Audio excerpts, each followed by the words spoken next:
everything happening across the nation in terms of the violence, in terms of the uproar, the outrage, as it should be, quite frankly, because as we've said, we've just watched a man be murdered in front of our eyes. And we're saying while Tulsa has been peaceful, while Tulsa has handled these situations differently, I think the city officials should wonder, how in the world is that? And how much more can people take? And so we've come today to say that, quite frankly, we're going to continue to pray. We're going to continue to sing. We're going to continue to do all the things that we can. But the bottom line is this: at what point would fair-minded white folks step up and say, enough is enough?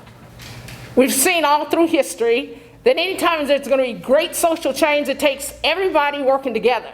And I would say that it's this time that when you're talking about a George Floyd, and clearly it's murder, they were wondering when the cameramen such as yourself and the camera women such as yourself, that you come from behind those cameras and then you look from a different lens and you say, guess what? I'm going to speak out. I'm going to see that policies get changed. I'm going to see that the very laws that we were trying to pass just this session as it related to excessive force, that they didn't even get a hearing. The laws that we were trying to pass just this session did not get a hearing when we were trying to say hate crime should be a felony in Oklahoma. So what we say is that it's going to take all of us.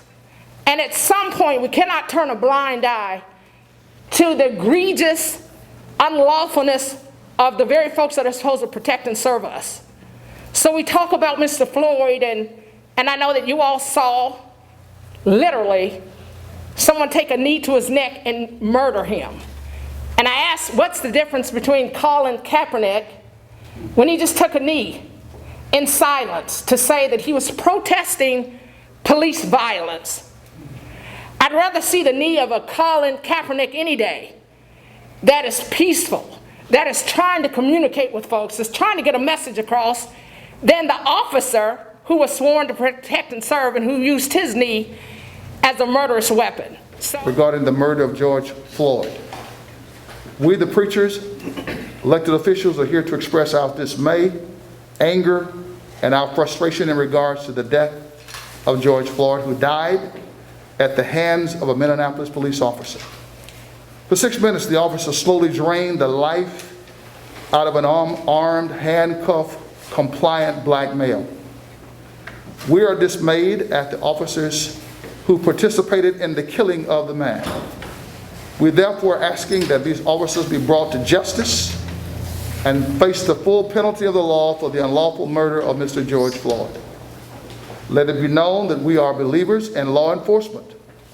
We believe that police department is necessary for the protection of our citizens, but we decry the abuse of power and the use of deadly force that is disproportionately used in the lives of African American men and women.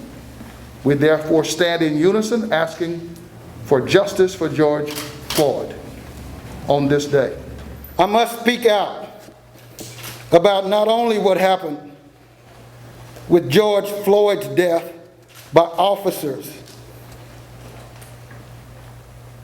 because I represent this community, but for black people across the country. We are outraged.